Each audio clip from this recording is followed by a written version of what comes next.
Bonjour à toutes et à tous.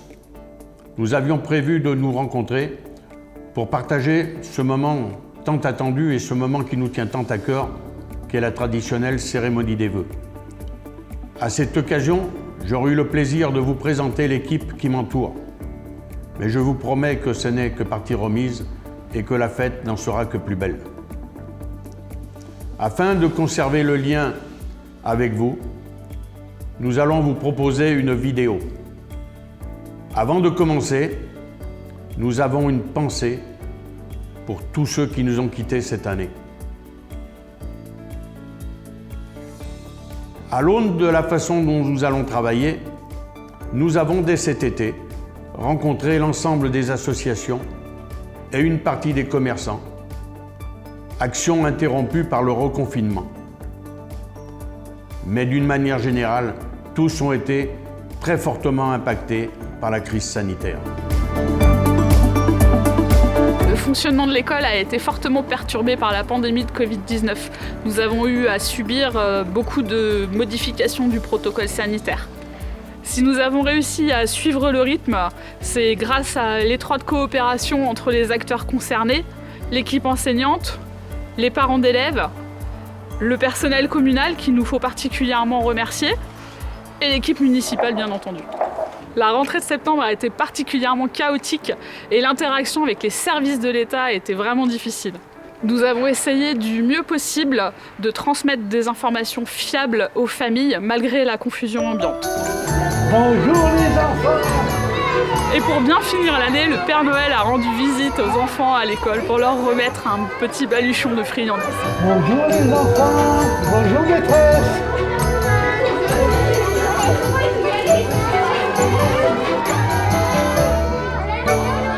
Cette année, beaucoup d'événements culturels ont été annulés. Heureusement, la MJC de Vienne a pu décaler le festival d'humour à septembre-octobre et la Ludomobile a quand même pu venir une fois.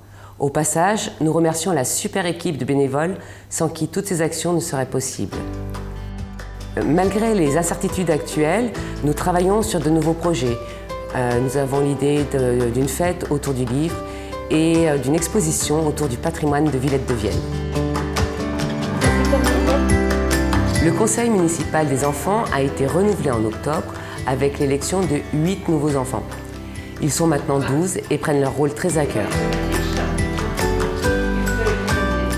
C'est un conseil où on représente tous les élèves de l'école qui peuvent nous présenter des projets qu'on va essayer de présenter à la mairie pour réaliser ces projets qui peuvent améliorer la commune.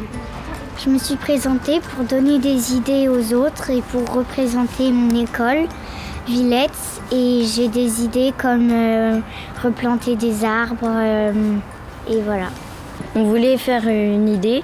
Donc cette idée, c'était de mettre sur des poubelles et une affiche qui expliquerait donc le tri. Et un autre projet, c'est de repeindre les cuves de Villette. Les enfants du CME ont participé à la cérémonie du 11 novembre via des dessins qu'ils ont envoyés aux anciens combattants.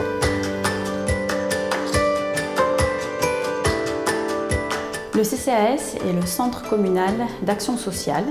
Il est composé d'une équipe de 6 membres extérieurs et de 6 élus municipaux.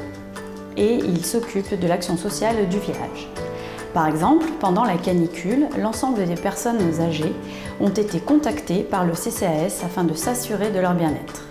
Depuis, un registre a été mis en place pour que ces personnes puissent s'inscrire et être suivies par le CCAS dans le cadre par exemple de grands froids, de canicules ou pendant la période de confinement. Ainsi, toutes les personnes inscrites sur le registre ont été contactées pendant cette période de deuxième confinement afin de s'assurer que tout se passait bien. Avec la Covid, les repas de Noël des anciens et de l'école n'ont pas pu être maintenus. À la place, le CCAS a organisé une distribution de colis bien garnis auprès des personnes âgées de plus de 65 ans. Le CCAS propose également des services quotidiens afin d'assurer un maintien à domicile. Par exemple, une conseillère passe une fois par mois pour vérifier les téléalarmes et un service de portage à domicile a été mis en place par un traiteur. Le CCAS souhaite élargir son champ d'action en proposant de nouvelles actions pour l'année à venir. L'année se termine, 2 grands chantiers ont impacté la vie de la commune, le chantier de la fibre et le chantier du domaine des poiriers, qu'on voit derrière nous.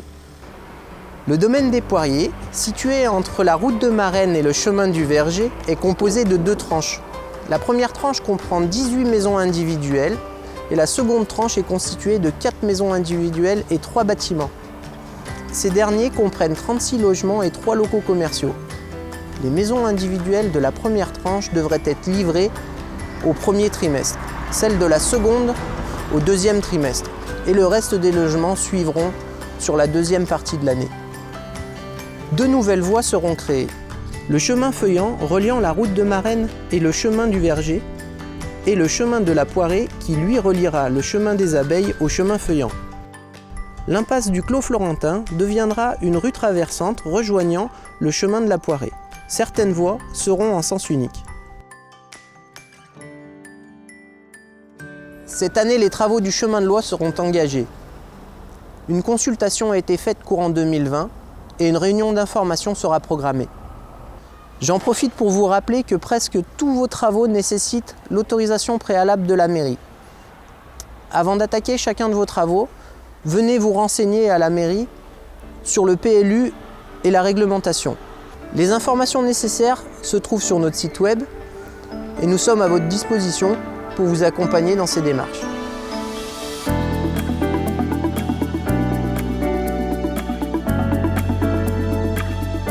Nous avons tous constaté sur la commune, ces derniers mois, une recrudescence des incivilités. Des dégradations, des vols, des feux de poubelle, des cambriolages. Nous pensons que cette situation est favorisée par le fait que les communes voisines sont déjà équipées en système de vidéoprotection. Ce dispositif était dans nos projets. Nous avons décidé d'accélérer sa mise en place et d'en faire un axe majeur pour 2021. Nous sommes conscients que c'est un sujet délicat qui doit allier efficacité et respect de la vie privée. C'est pourquoi nous nous faisons accompagner de la gendarmerie dans la démarche, et en particulier des référents sûreté, avec qui nous avons établi un maillage de la commune et déterminé des points stratégiques. Nous avons recueilli également de la part des communes alentours leur retour d'expérience et sommes en discussion technique et commerciale avec des prestataires afin de garantir un système fiable et évolutif. Notre objectif est de mettre en place sur la commune un système de caméras de vidéoprotection dès cette année.